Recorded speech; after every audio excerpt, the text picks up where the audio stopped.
Hi everybody, welcome to Jenna's Stitches. I am sitting outside on my little patio this morning doing some crocheting. Oh wow, it's already 11 a.m. And I figured I would do a tag that I found while I'm sitting out here. I do live on kind of a busy road and pretty close to the road, so you might hear cars going by. I did already start filming this and had to stop because my kids kept interrupting me and I don't know how to edit yet, so I'm restarting. And I watched some of that video and I couldn't hear the cars, so I'm hoping you guys won't be able to either. My youngest son is out here with me, so ooh, what happened, buddy? Let me see.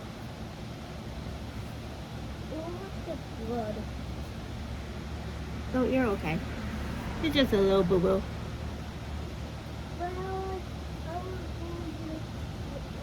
We'll get a band-aid in a little bit, okay? So I figured while I sit out here, I'll do the Secret Yarnary Top 10 for You tag. It was the July tag, but I mean, it's not like the questions were really specific to the month of July, so I figured I'd still do it. So it was going around with hashtag TSYTTFY. I know quite a few people have done it. I specifically know Mama Llama Kayla did. If you don't watch her, please do. She's amazing. I will link her down below. But she's the one I originally saw do it. So I will just go get started. That cop has went by 4 times now, and I've only been out here for like half an hour. But the first question is to stitch marker or not to stitch marker. Are you a stitch marker person?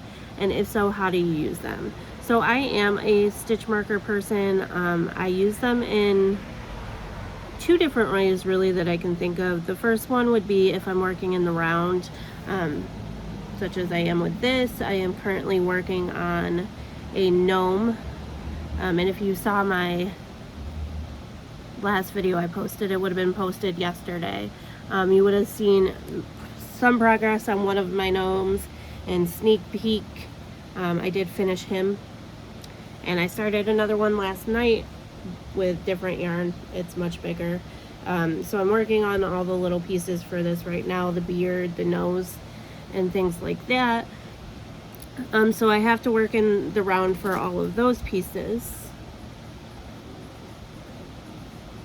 And I use it to hold my first stitch. And I have a bobby pin in here because these rounds aren't that big, and I don't want to have to unclip a stitch marker every single round to mark the next round. So instead I can just slip this on and off. Please put the cat back inside. He's terrified. Sorry. So I just, after I get back to it, take it off, make the first stitch to the next round, and put it back on. The other way I use them is to just hold my stitch at the end of the row or wherever I end up at the time. I never finish a project in one go. I always set it down and finish it later or the next day. So I'm always using a stitch marker to hold that last stitch. I also travel a lot with them, take them to work with me. So I always try to mark that last stitch. I don't really use them much when I'm working on a straight project. Even if I need a count of stitches, I don't really use stitch markers. To me, they just kind of get in the way, and then I have to move them, and it gets annoying. So unless I really feel like I need to focus on it and I'm not going to be able to do it with a stitch marker, I don't mark things.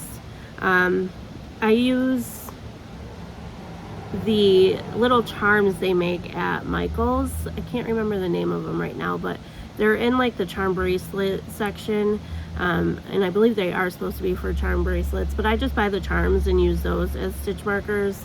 I did make quite a few before with some wire and some beads and some lobster claws, but I don't really care for those ones as much. I do really like the leatherback kinds. I bought a couple pairs of earrings with leatherbacks that I use as stitch markers. And then recently I bought a huge pack of these ones, little safety pin looking ones on Amazon. I think I got like 250 or 500 multicolored. and they were pretty cheap, and I actually prefer those to any of them, surprisingly. I do like the decorative ones, but I like the ease of the safety pin better. So question number 2 is, do you do anything special to take care of your hands or wrists? And I am a lotion person. I constantly put lotion on no matter what I'm doing, but especially when I'm crocheting. I don't like how the yarn feels in my hands if my hands feel dry. So I do constantly use lotion. I actually have one out here with me because I really don't go anywhere without one on hand. And I just took mine home from work, so I got to remember when I go back to the office this week, sorry, big truck going by, to take it back with me, because I always have one at my desk. I have 2 at my desk in the office here. I have one on my bedside table, one on my craft cart. Literally have lotion everywhere. And then I have a huge shelf just filled with these. And these are my favorite ones. They're the 24-Hour Moisture Ultra Stay Body Cream from Bath & Body Works. I have so many different scents. This one is called Bahamas. It's passion fruit and banana flower. It smells really good. And I do use them a lot when I crochet, so my crochet projects tend to smell like whatever lotion I'm using. I think I mentioned that in my last video because I was holding up my shawl and it smelled really good. I think I was using my Snickerdoodle lotion with that one, and it literally smells just like Snickerdoodles. Every time I put it on, my kids are like, "Ooh, why does it smell like donuts in here?" So it smells really good. I do try to stay to the same lotion for every project because the yarn does hold in the smell, and I don't want to mix the smells together. So I try to stay consistent with the lotion I'm using for each project, but I do use quite a bit of lotion. Number 3 is, what is your crochet goals this summer? And I honestly don't have any. I guess the only goal I could really think of is getting my Etsy shop ready and up to par. It is ready. I did start it last night. I have 6 projects or objects in there right now that are ready for sale. I do have like 7 or 8 more I want to get in there. But it is up and running, so I just want to get everything that I have in there. But that's really the only goal I have. Even without my Etsy, I have already sold several projects just posting them on my Facebook to people I know.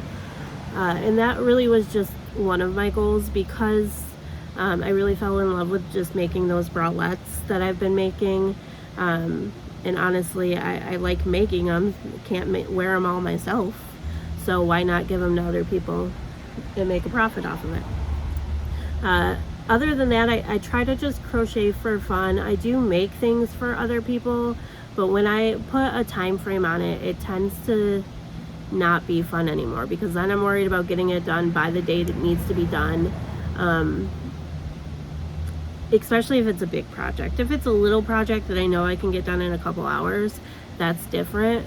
But big projects like blankets, if I put a time frame on them, they become not fun anymore. If you've noticed, I've been making videos for a month and a half now, maybe 2, and I've been working on my husband's blanket the whole time. I haven't really made much progress on it. Not that I don't like working on it, I just like to take my time and work on it when I want to and not feel like I have to. Question number 4 is, what is your favorite crochet colors for the summer? There's like a live band playing somewhere or something. Wonder what's going on. Question number 4, sorry. What is your favorite crochet colors for the summer? And I honestly don't have any. I don't really ever pick out a specific color and make that like something to crochet with. I usually just pick whatever I have. So I really don't have any specific color for the summer. I do tend to crochet with lighter colors in the summer. But honestly, like the shawl I just made and showed in my last video is definitely a fall color. So really I don't have one, to be honest. Question number 5 is, if you could only use one hook for the rest of your life, what brand hook and what hook size would it be? It would definitely be a furls hook. If it was only one specific hook, I think I would have to go with the Odysseys over the Streamlines. Even though I prefer the Streamlines, they do tend to break. I know I mentioned in one of my videos I've broken quite a few. I don't know if it's the way I crochet or what, but they do not hold up well with my crocheting, especially the thinner ones. So I think I would pick an Odyssey just for the durability. And if it had to be a specific colored one, I think I'd go with the mint. I think that's my favorite color out of all of them. And size-wise, I think I would go with an H.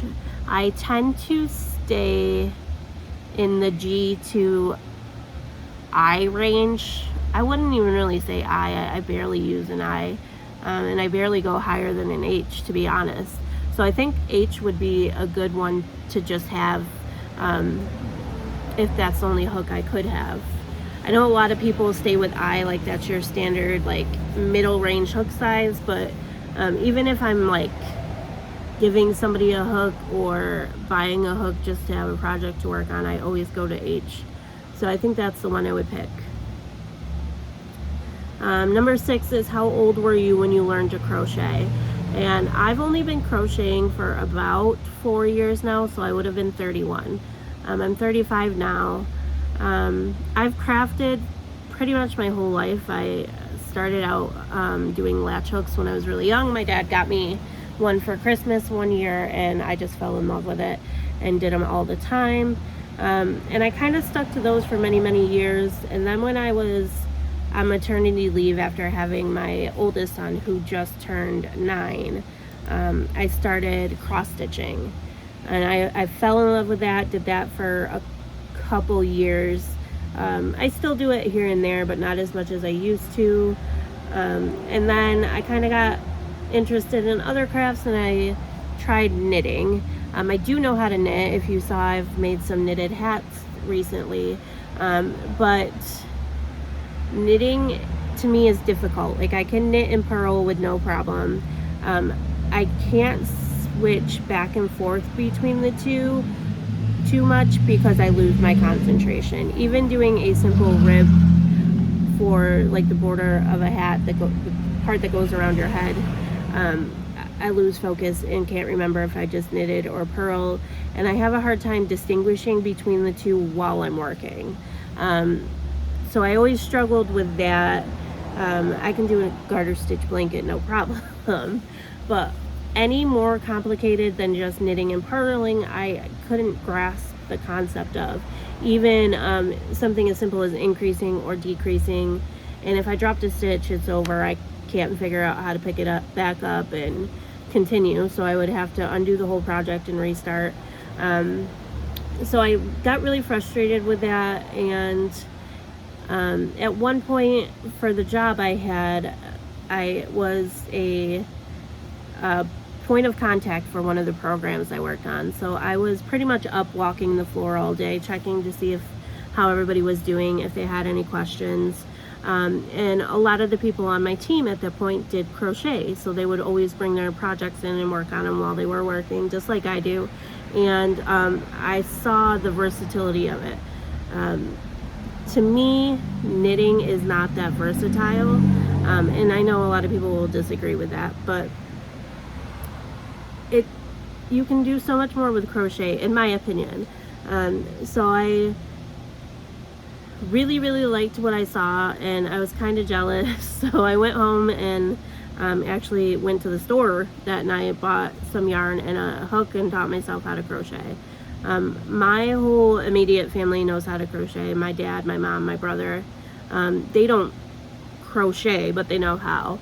And I don't know why I was never taught. I think maybe because I'm left-handed and they're all right-handed. But I know they all know how to. I remember seeing my dad crochet all the time. So I really wanted to do it, and when I first started knitting, I tried with like a thin yarn and a thin set of needles, and I couldn't figure it out. So I bought a thick yarn, and it was actually Lion Brand Hometown, and a bigger set of needles, and I learned how to do it that way. So when I decided I wanted to crochet, that's what I did. I bought thick yarn and I think like a J or a K hook, and that's how I learned, because my tension is looser with the bigger yarn. Because I can make a chain no problem. When I started, I just couldn't get my hook into the stitches to do the first row, and when I used the bigger yarn and the bigger hook, I could. So that's how I kind of learned, and I just went from there. So it's been about 4, probably almost 5 years that I've been crocheting. So either 30 or 31. Number 7 is, what are some tips for getting yarn on sale or for cheap? And my biggest tip is to just look for the sales. That's honestly all I do. If I'm looking for yarn, I will go on the websites, Michael's, Joann's. Hobby Lobby doesn't really ever have sales except for their 30% off and their yearly clearance. But I will always go on Michael's just to kind of see what they have for sales. Same with Joann's. And I do get emails if they have sales, so that's another thing too. Subscribe for emails so that they will send you weekly, like what's on sale this week. Also, YouTube videos are always great. Kim at Affordably Crafty, I will link her down below. She always knows the sales. She's always posting videos. That's what her whole channel really is about, is how to stay affordably crafty. So she will constantly find the sales and let you know about them. So I'm a huge fan of hers. The other thing I would suggest to get yarn for cheaper, it's not always going to be cheap, but is if there are online exclusive sales and the store allows pickup at the store, you still get the online price for it. So that is something I've done quite a few times, not only with Michael's but Joann's as well. And I did just talk about it in my last haul video where I got the Karen Colorama Halo yarn from Joann's. When I went to the Joann's website to see what colors they had and make sure they were in stock in my area, a 25% off your order popped up. But it was online exclusive, so I had to enter my email, get the coupon.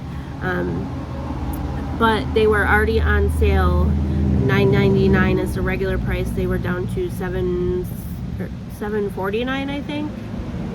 And then I got an additional 20% off because that's what the website said. And then I got an additional 25% off because of that coupon.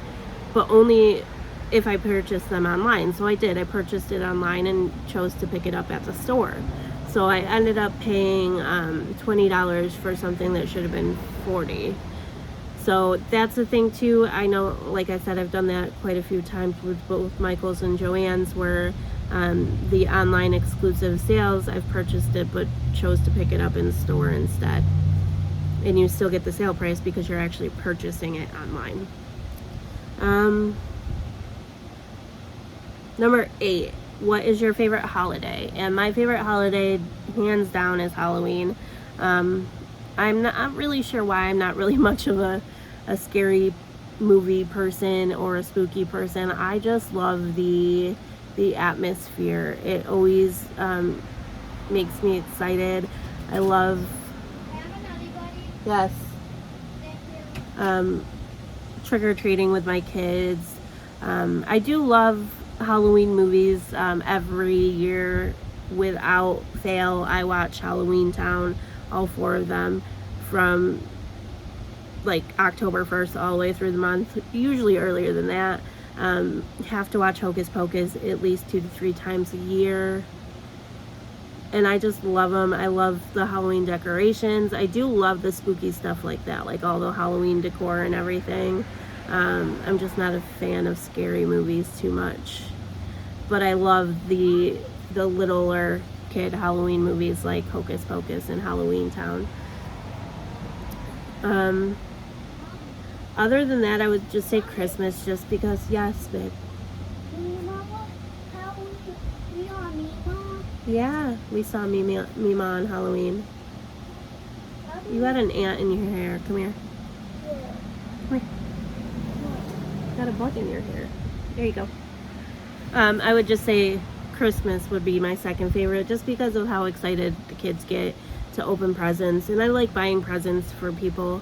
Me and my husband always every year are like, oh, I got you this many, and then we try to top each other, and I just get really excited to see everybody's faces when, you know, they see what I got them, and I like to see what I get. You know, me and my husband make a really big deal about Christmas, and not only for us, but for our kids too. So even though we are adults, we still really have the excitement of opening presents and seeing what we got each other.